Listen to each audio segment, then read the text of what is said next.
Welcome, everyone. Welcome to the SciManDan podcast, the place where science and conspiracy collide. I hope you're all well. We're on episode number 11 now. We're well and truly into double figures, and we're really going along. And I've got to be honest, absolutely thoroughly enjoying it. I hope you guys are as well. Right. He's back, guys. Once again, the main man himself joins me. He has a never removed from box Buzz Lightyear action figure because he thinks it looks like him. It's Catz.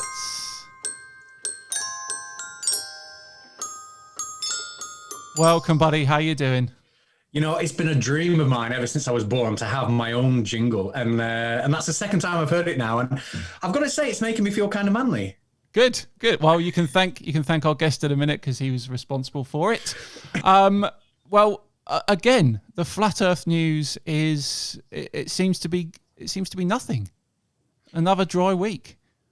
It is. It's struggling, isn't it? But like we said last week, everybody's jumping over to either the vaccinations or the COVID or whatever. They will come back to it. They will come back to it. I'm confident they will as well. Our friend Nathan Thompson, I know he got kicked off a lot of group Facebook and things like that, but I reckon he's going to make some sort of a surge back some way or another. But I'm hoping that they won't come back. I mean, it'll be difficult for me to find content, but you know, I'd rather them not be back spreading all their stories about blooming 8 inches per mile squared and all that rubbish. Yeah.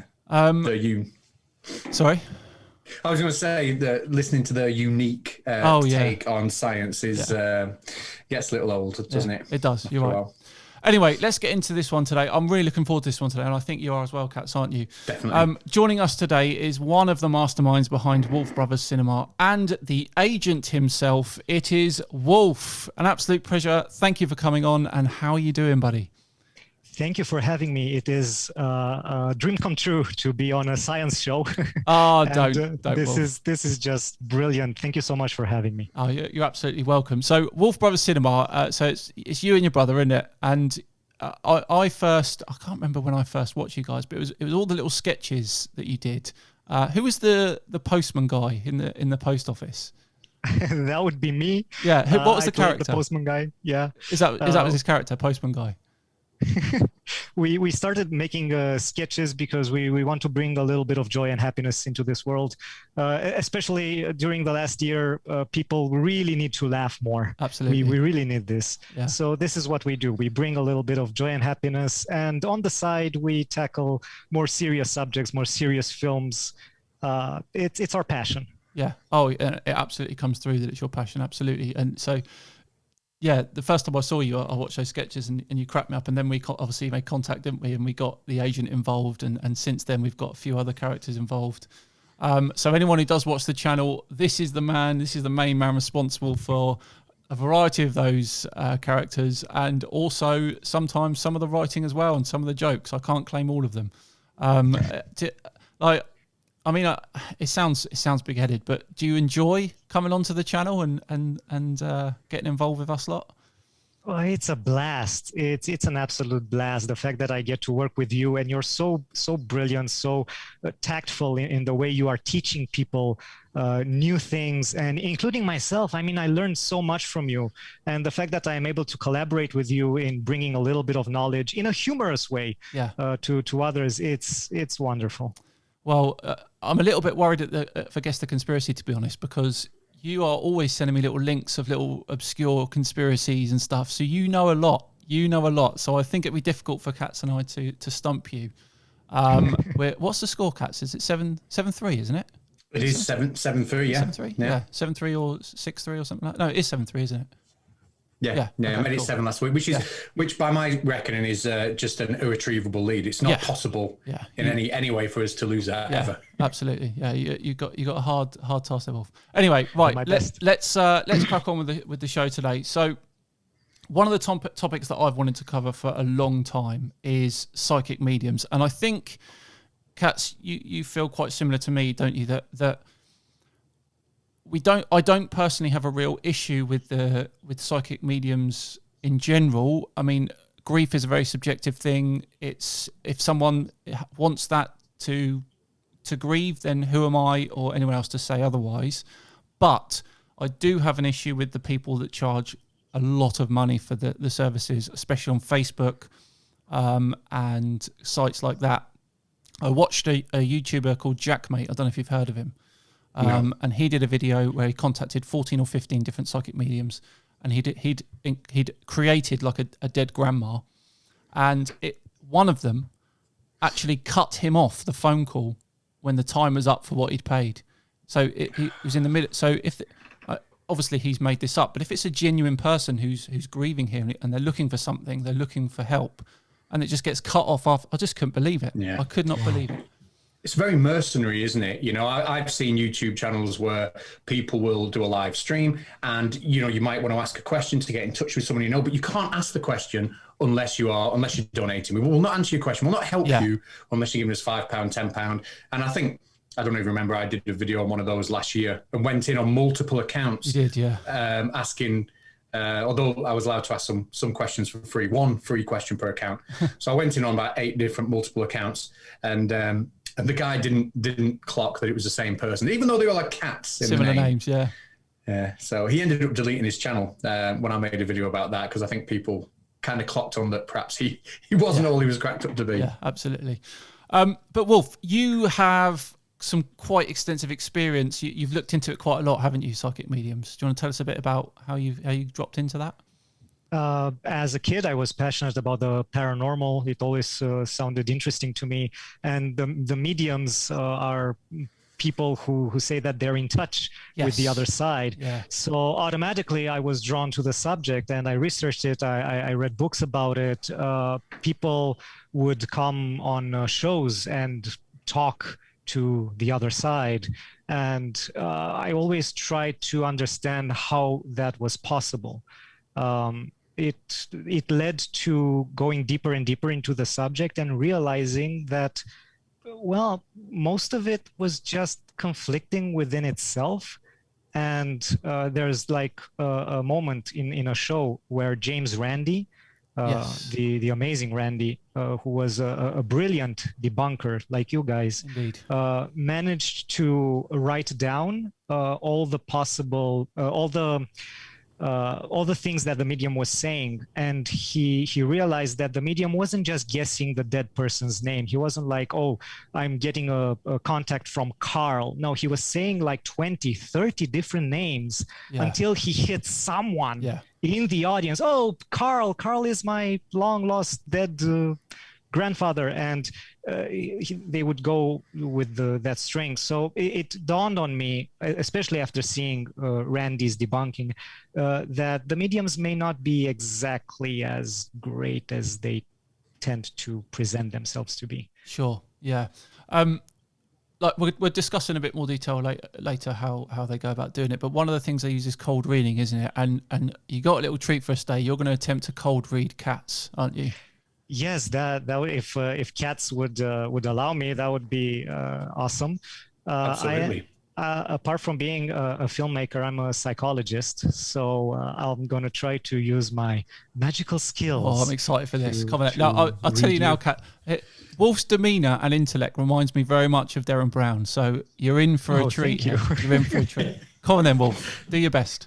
Okay, and for our wonderful audience listening or watching this podcast, I'm just going to interpret a role now. Okay, I'm going to be a little bit of a jerk and pushy towards Mr. Catz with his permission, because some mediums are a little bit more direct and harsh with their behavior.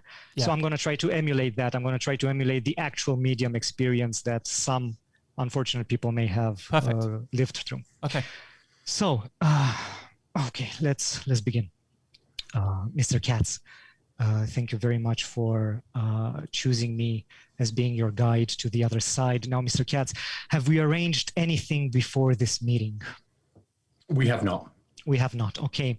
I will not say any information that is sensitive or too personal or that is connected to your house or family. Do you consent to the idea of me giving out information about you in today's podcast that relate to your taste and preferences? I do, yeah. Okay. If at any point you feel uncomfortable to continue, just say stop and I'll stop. All right? Mm-hmm. Okay, let us begin.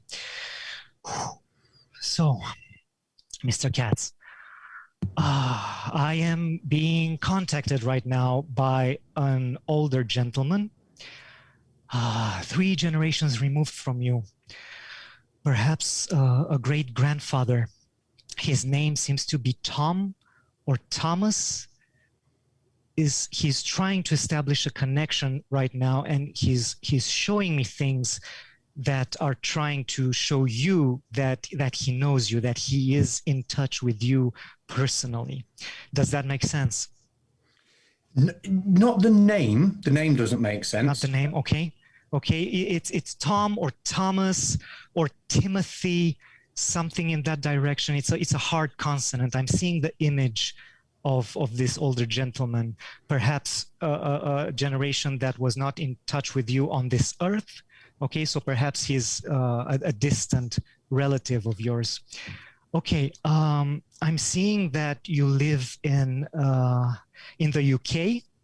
Mm-hmm. Okay, and he's trying to make contact. He says that your name starts with an open vowel like E or A.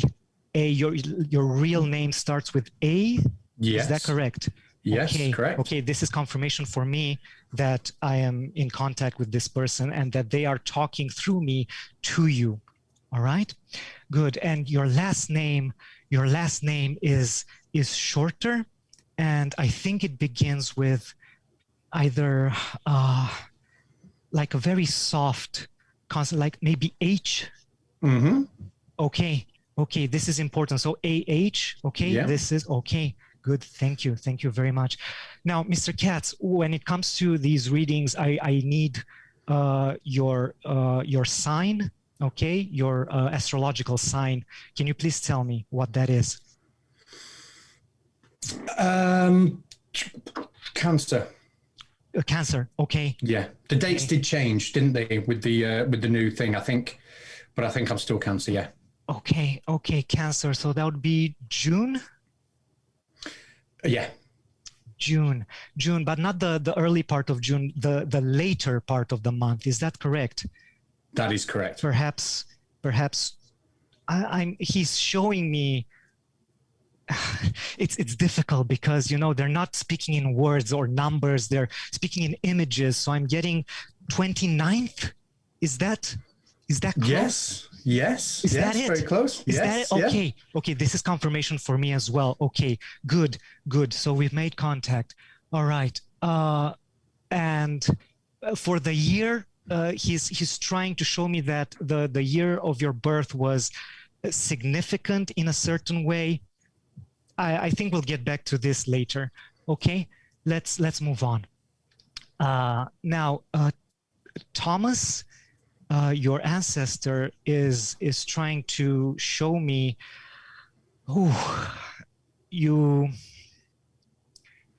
details about your life that are very personal to you. For example, your profession. You are a professor. Okay, that is something that all of us know, okay, because we saw your videos on YouTube. You are not exactly a public person, but people know that you teach. Is that correct? Yeah. Okay. Yeah. And that would be easy for anyone, you know, like any medium could come to you and be like, oh, yes, you're a teacher, or look at your guitars and say, yes, you play the guitar, but I'm getting something very personal. Like, for example, are you by any chance left-handed? I am left-handed, yeah. Okay, good. That's brilliant. Okay, good. And you are also into science, okay? And you taught in different institutions along the way. Mm-hmm. Okay, he's again showing me. He's showing me.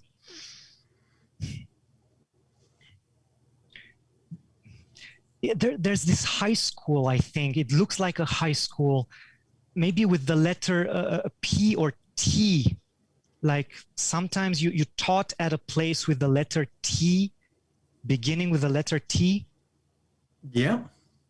Okay, good. That was a place where you felt very good for a long period of time. You taught and you collaborated with people there of, I'm getting a name, Christopher or Chris or Christian. Yeah. Someone with a dark hair man. Yeah. And you collaborated with him on the science department, something like that. Yeah. Okay, good. Tell me a little bit about that, please. Just a little bit. It was just a good time in the career. We took a department from being a poor department to a very successful one in a short amount of time. It was a good time. Mm-hmm. Good. But you didn't stay there too long. You stayed there for quite a few number of years, but then you moved on, and it's so weird. Like Thomas, your grandfather or great grandfather, is showing me this other building that is not as imposing as the first one where you taught, and I think I'm seeing the letter H. Like the place where you taught next began with the letter H? No. Okay. We'll leave that to the side for a bit. Maybe it'll come back to you at one point. But he's showing me that you jumped from place to place and teaching and growing in your profession and developing yourself. Okay. Okay, good. Now, this is about your profession. Now, let's go to a more personal level. He's showing me like a group of people. These are not your relatives, but more like the way you interact with others, the way you would like to interact with others. You're kind of like, okay, this is silly. He's laughing while showing me this, but it's kind of like superheroes. Does that make any sense to you? Does that connect in any way with you? Yeah, definitely. Okay. He's showing me like kind of like an Avengers group or something. You know the movies, if you've seen the movies. Okay. Yeah. Like he's saying something like, "Oh, I bet you'd like to be like Iron Man" or something like that. I don't know if this makes sense to you in any way. Yeah. Okay. And just like that, he's showing me a house in which you live, and he's saying, like, why does he have such a big TV if he's only going to watch cartoons on it? Is that okay? So there's the connection. There's your connection with you. Okay, good. Now, Tom is sending me positive messages towards you, and he's telling me that you should keep doing what you love. All right. So I'm gonna send him towards you to protect you. Okay. And I hope this connection will bring you prosperity in your life. Okay. Thank you. Amazing. Thank you. Thank you. That will be $200. Very very good, buddy. Very good. So how close was that Catz then? Some of that? No, that was very good. That was very, very good. Yeah. Extremely, extremely good. And I can see how somebody who, isn't maybe as skeptical would go away and that would have a massive impact on them. Yeah. So Definitely. how did you do it, Wolf? How did you get quite a few hits like that? Well, it would be lovely if we could interact with the audience, because I would love to hear what people would say. So like you guys could write in the comments if you're watching this on YouTube. Or, absolutely. Yeah. Well, first things first, you need to start with an emotional report, an emotional connection there. Yeah. Okay. So I looked at Catz, okay, and I see him, he has all this stuff on his wall. He has a very, how should I say, masculine presence and energy around him. So instantly I went to a grandfather figure, because that's what you would connect mostly. If I went with a grandmother, sure, that can work. But using the little things I see about you, your posture, the way you dress, what's behind you, I can instantly go, yeah, it's a masculine figure, it's a masculine ghost. Yeah. And subconsciously you already make the connection and you want to connect there, because ancestrally speaking, we always want to connect with the father figures in our family, the mother figures in our family, depending on our gender and our gender identity and the way we want to belong to a group. So what I did was like, yes, there is this distant father figure, and oh my God, Catz, I just connected you to it. Okay, so there goes the emotional clinginess. Okay, I got him. He's in my grasp right now. Catz is in my grasp.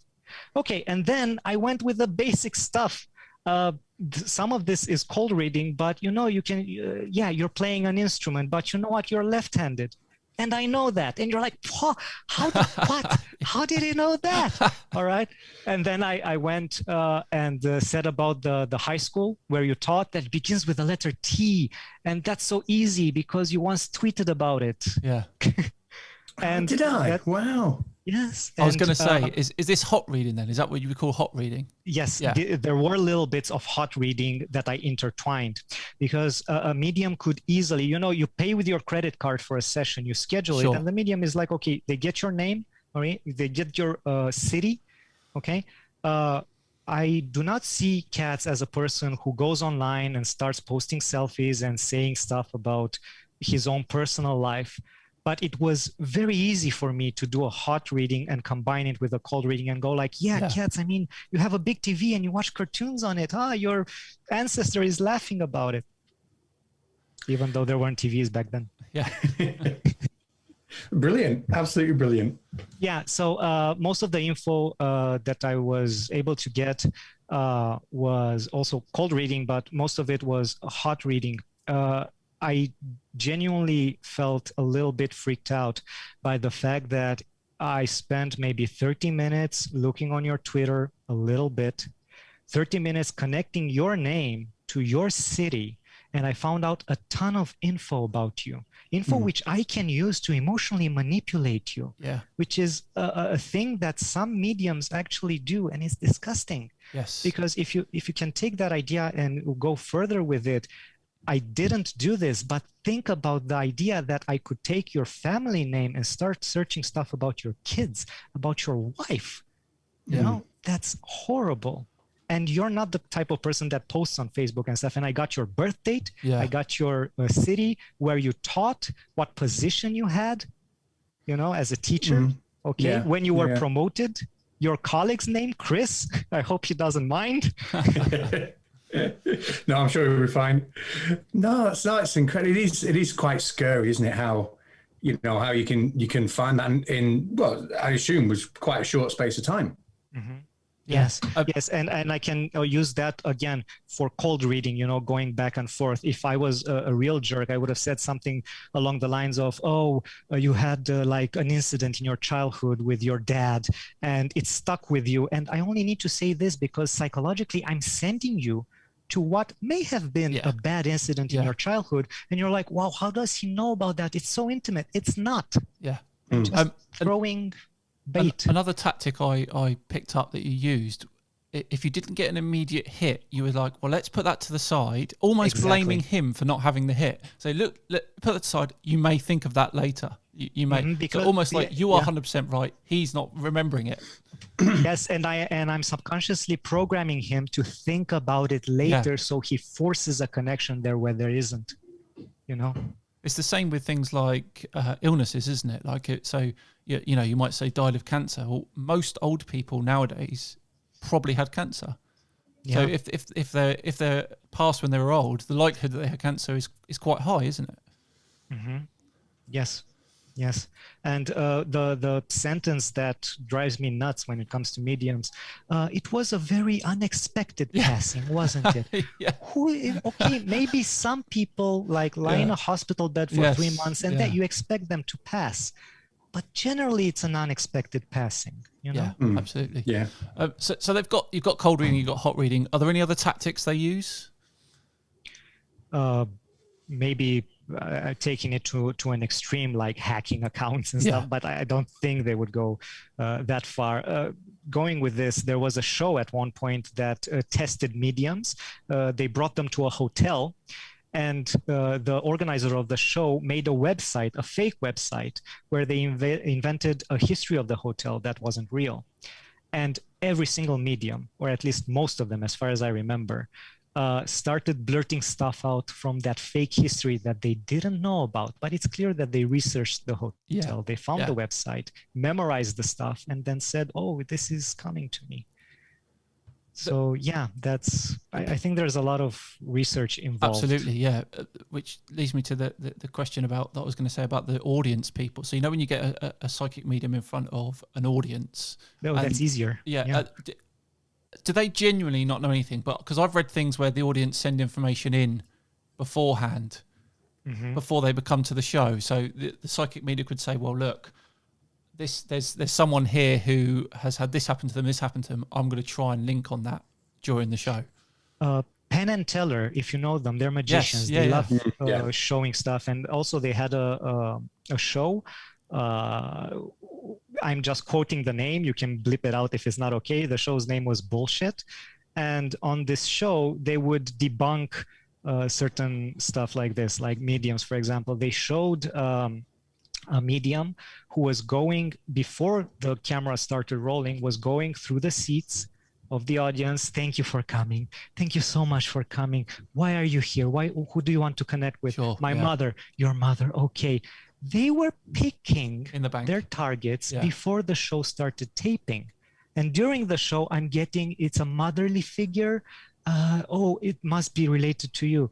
And the guy started crying. The poor fella started crying because in his head, he made a connection, when in reality, she just grabbed the information from him before the show started. Yeah, absolutely. I mean, if you go to a show like that, you're paying tickets as well, aren't you? But if someone does it to you just on a whim and says, "Look, I'll give you a reading," if that genuinely provides comfort for that person, is it harmless, or are we trying to give excuses for them? Catz, what do you think? Was it harmless? I think you connected with Uncle Tom. I think it depends. For a lot of people that go to an event like that, a lot might be going just for entertainment. You know, and I suppose for them it's harmless. But for those people that really, really, really want answers from somebody who's passed and is willing to spend and spend and spend to get there, for them it could do harm. So I suppose it depends who you're selling to, doesn't it? Yeah, you're right. I mean, some people will go to those shows specifically with a question for something that happened, like something they couldn't discuss with someone before they died, or something they wanted to know, or something like that. They will go specifically to try and find that out, won't they? Yeah. Definitely. And then if they don't get it, maybe, follow it up.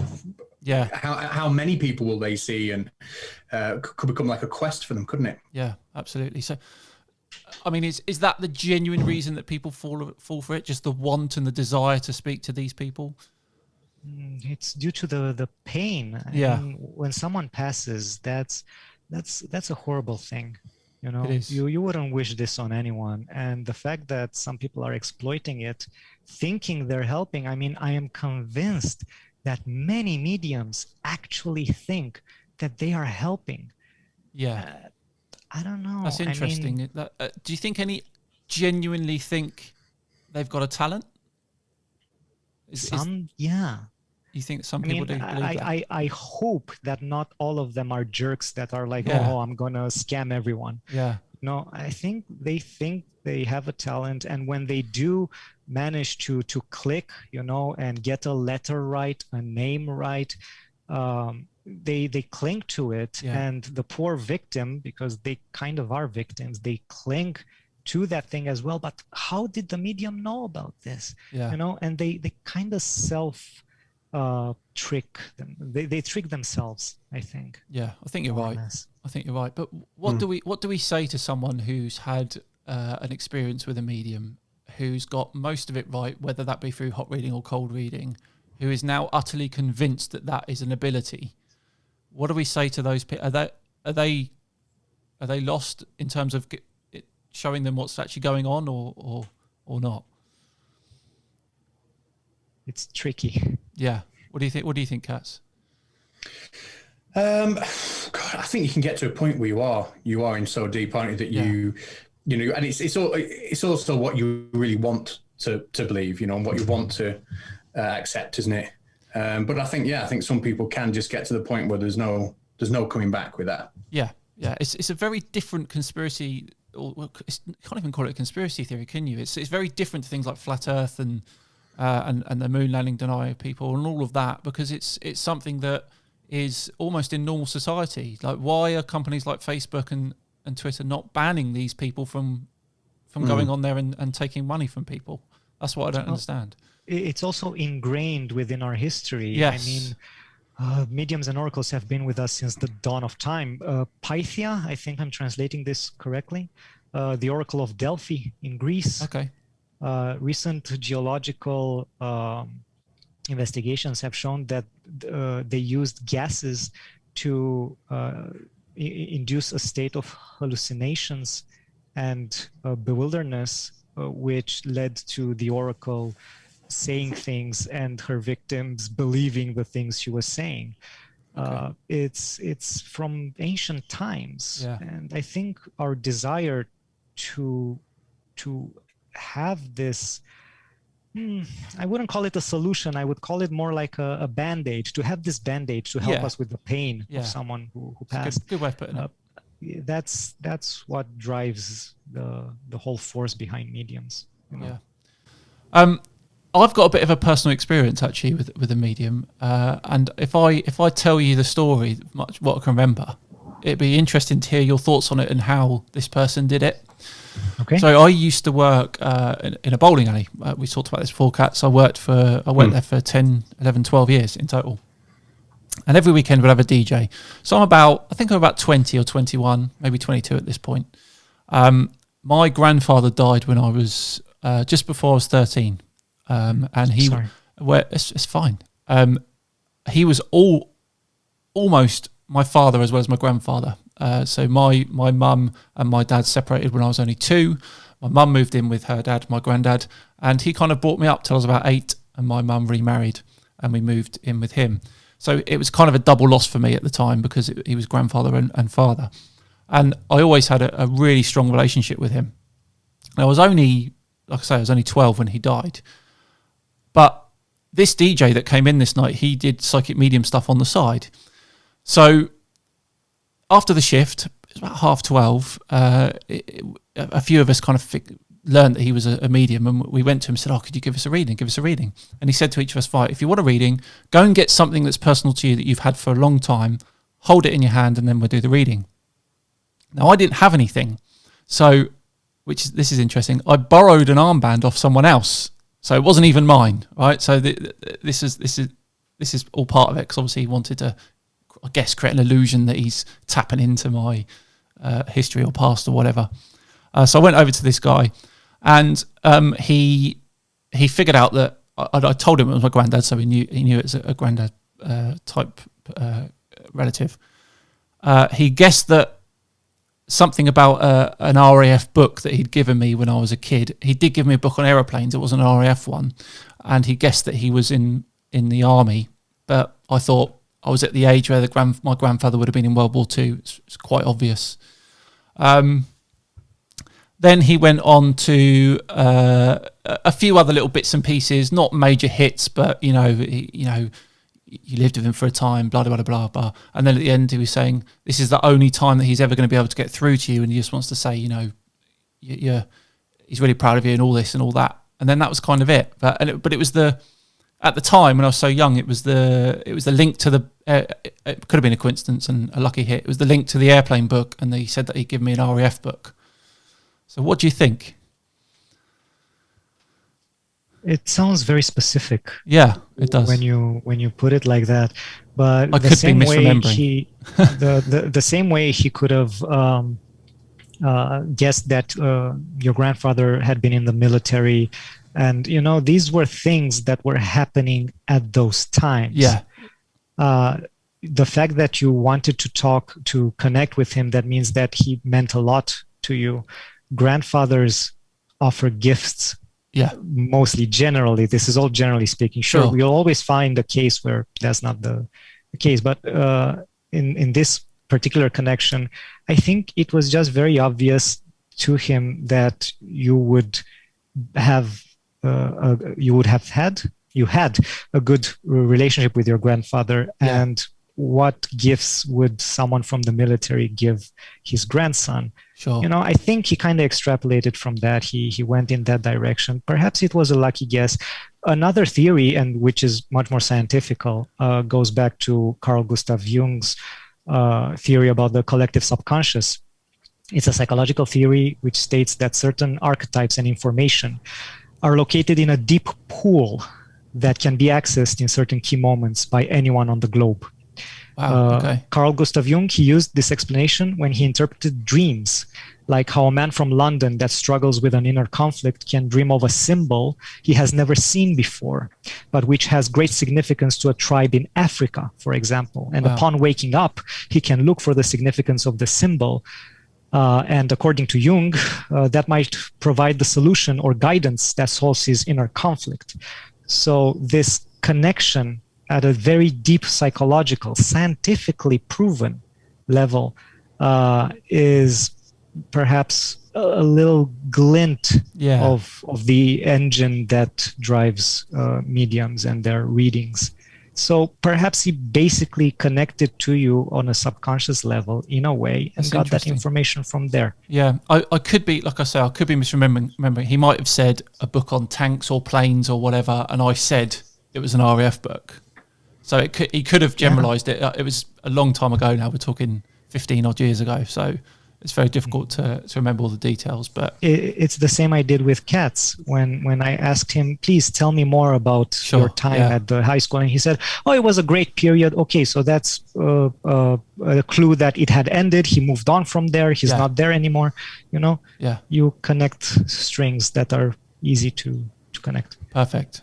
You did it. You absolutely did it. What do you think, Catz? You make a very great impressed. medium? Yeah. You could make some money doing that, Wolf. You could. You could make some money. Yeah. New business. Well, you should be the you should be the psychic medium version of me, Wolf, on YouTube. Yes, that would be. I've traveled beyond the stars, and I can confirm that the Earth is banana shaped. Oh, dear. Honestly, I could talk about this all night, but it's time to play Guess the Conspiracy. Woo.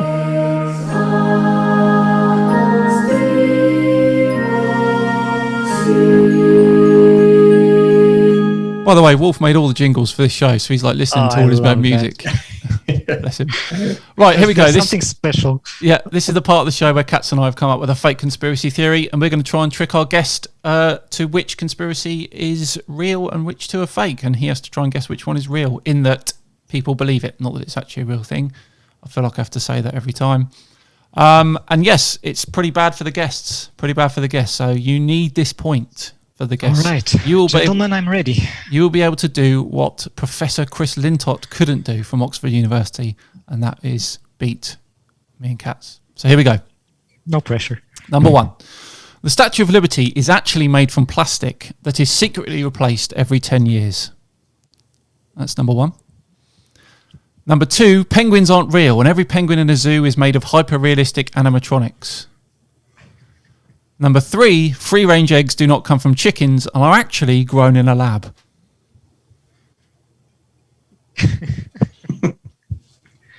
Wow, okay, so one of these is real, right? One of those is real in that people believe it. That people believe it. Oh boy, okay, well, let's take them one by one then. Plastic. I mean, it would take a lot of effort and a lot of time to replace the entire Statue of Liberty. And it would. We all know that a lot of flat earthers have a lot of common sense when it comes to observing the world. And common sense tells me that this one is fake. I don't think anyone believes this. Okay. Let's go with the penguins. An animatronic. So like penguins aren't actual animals. They're not animals, not birds. They're all fake. So someone spent time making penguin puppets, penguin animatronics. So. Oh, okay. Apparently so. Right. Let me think about this one a little more. Let's go to the third one with the eggs. Eggs manufactured. Yep, they're made in a lab. They're not laid by chickens. Yeah. Right.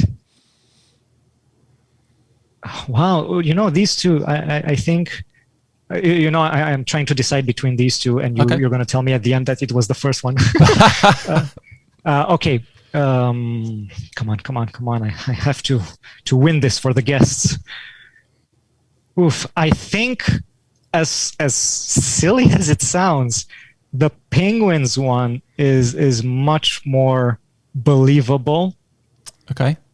I think that one is the conspiracy theory, because I can actually imagine people going, like, you know, filming the dioramas in zoos, filming the penguins, the real penguins, and being like, look, it's a robot. I can actually see that happening. Okay. But with the eggs, I don't think I've seen an egg debunking video made by a flat earther so far. So I'm going to go with B, penguins. That is something people actually believe. Okay, and that's your final answer on the... Yes, sir, my final answer. Okay, here we go. Hey! He's done it. He's done it. Well Wolf done. has done it. He has correctly predicted the real conspiracy. Yeah, that's our good friend Hans, who doesn't believe that many animals are real, to be honest. I came up with the Statue of Liberty one, and Catz came up with the eggs one. We've been beat, buddy. It's 7-4. They've got hope. I was confident with the egg one. When I sent you that one, I thought there's a winner. Yeah. It was tricky. It was tricky. It was an excellent attempt, mate. It was an excellent attempt. Oh, sorry about that. Someone's a father. Okay. Right, thank you, Wolf, very much for joining us. It's been an absolute pleasure. Really interesting chat. So as I said, we could talk for ages on that one. So, Wolf Brother Cinema on YouTube. Yes. Wolf Brother Cinema on Twitter. Yep, that's true. And wolfbrothercinema.com. And website as well. Yeah, I was kind of kept to that. Yeah, absolutely. So everyone, please do go and check out the Wolf Brothers. They're fantastic. They really, really are. That's it. We're done. We're done for another week. Next week, we have Emma Kennedy, who is a coral reef scientist, and we're going to chat to her about the old climate change conspiracy and all of that stuff. So that should be good fun. So we will see you all then. Bye, everyone. Bye-bye. Bye. Thank you.